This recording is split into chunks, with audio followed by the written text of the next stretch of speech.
Ready. A very good start from Sebastian Vettel, who storms between the Mercedes. Could you have won that race? I mean, you led for 31 laps, you made an incredible start. Just talk us through the thinking of that pit stop and not going on to the medium tyre. Well, obviously the red flag, you can argue, didn't help us because at that point, before it came out, we were in a good position, etc. But I think the main thing is that Fernando is fine, nothing happened to him.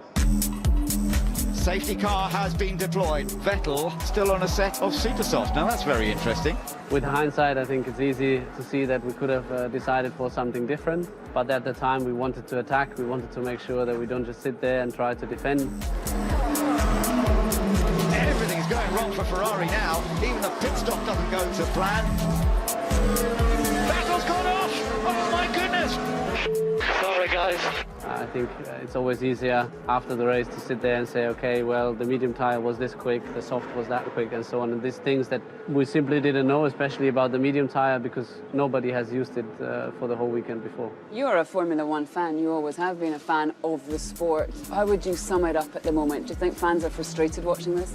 It seems to be quite clear what's maybe not right or what can be, what should be improved. But then again, the actions we're taking are not going in the right direction. We had the chance to go back. We don't, for example, with qualifying, even though everybody wanted to go back. It's just stuff like that that makes you doubt whether we are really in a good place. But is that disrespectful to the drivers? You are the ones in the cars. Why are people not listening to you? I think they are, but here and there when it matters, I think they probably should listen to us a little bit more because it's for the sport. Well, that's the thing. It's the legacy, isn't it? It's going forward. You know, you can see that maybe one driver now has a better car than another driver, and that's why the other driver is making a fuss and saying, oh, we need to change.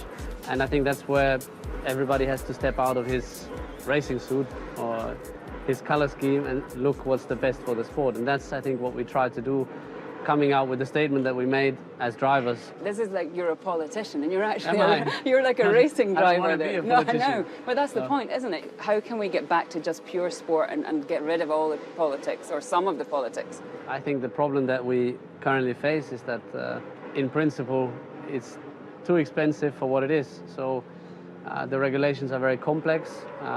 There is really rocket science going on in the garage, but to whose benefit? Does it help us in terms of driving pleasure? I don't think that's what we expressed the last couple of years.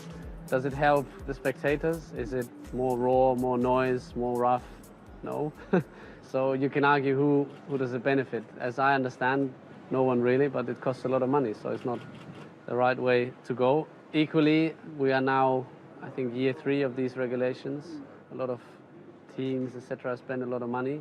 I think it's quite difficult to go back or to go a different direction, which the first action will be that it costs a lot of money again. I know what you're going to be. That makes sense? Yeah, it does make sense. And I know what you're going to be when you're older, when you're not a racing driver. You're going to be the next Bernie Ecclestone. No, zero interest. You know, you wouldn't want to shape the sport? For the love of the sport and the passion of the sport, yes, but I think I could not keep up or cope with all the business side of things because that's not my nature. So I don't think you have a clue of what I'll be when I'm old.